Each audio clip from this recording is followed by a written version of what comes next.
রাজধানীর Ramna engineering institution মিলনায়তনে বর্ধিত সভার আয়োজন করে জাতীয় পার্টি। বিভিন্ন জেলা ও মহানগর নেতাদের বক্তব্যে উঠে আসে বিগত জাতীয় সংসদ নির্বাচন ও দলের বিভক্তি সহ রাজনৈতিক নানাবিধ প্রসঙ্গ।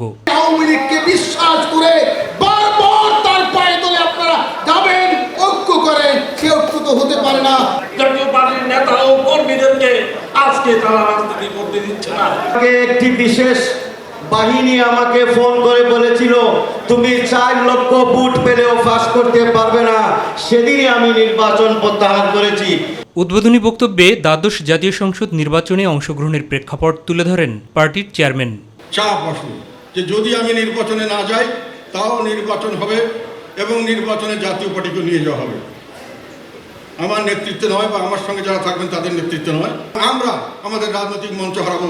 আপনি যদি রাজনীতিতে টিকতে চান তাহলে গলায় মালা নেবেন অথবা ফাঁসির রশি গলায় নেওয়ার জন্য প্রস্তুত থাকবেন। নির্বাচন পরবর্তী সময়ের রাজনীতি এবং সংসদের বিরোধী দল নির্বাচন করা নিয়ে ক্ষমতাসীনদের ভিন্ন পরিকল্পনা ছিল বলেও মন্তব্য করেন তিনি। পচা সরা মরা এগুলোকে নিয়ে আবর্জনা নিয়ে ওনারা গৃহপালিত বিরোধী দল তৈরি করার চেষ্টা করছেন। কিংস পার্টিগুলো কি হয়েছে? এগুলো তো কথা ছিল গৃহপালিত বিরোধী দল হবে। দেশের সর্বস্তরেই এখন বিরাজনীতিকরণ চলছে বলেও অভিযোগ বিরোধী দলীয় নেতার। আওয়ামী লীগের কথা আমি বলি, তারা একটা একদলীয় শাসন ব্যবস্থা চালানোর চেষ্টা করছে। এগুলো হলো বিরাজনীতিকরণ। এই বিরাজনীতিকরণ হলো মুক্তিযুদ্ধের চেতনার সর্বাত্মকভাবে বিপক্ষে। এই কাজ হয়েছে আওয়ামী লীগ, তারা রাজনৈতিক দলের চরিত্র হারিয়ে ফেলেছে। বিএনপির রাজনীতি নিয়েও মন্তব্য করেন তিনি। বিএনপি আন্দোলনে পরাস্ত হয়েছে, আমি তাদের দোষ দিই না। আমি সহানুভূতিশীল, দেশের স্বার্থে তারা কিছু কাজ করতে চেয়েছিল, তারা সফল হয়নি।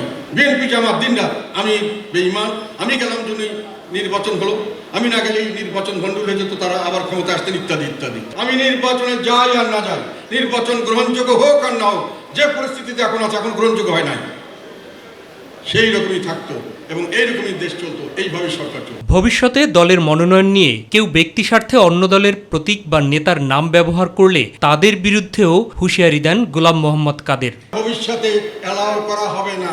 মাহবুব সৈকত, মাই টিভি, ঢাকা।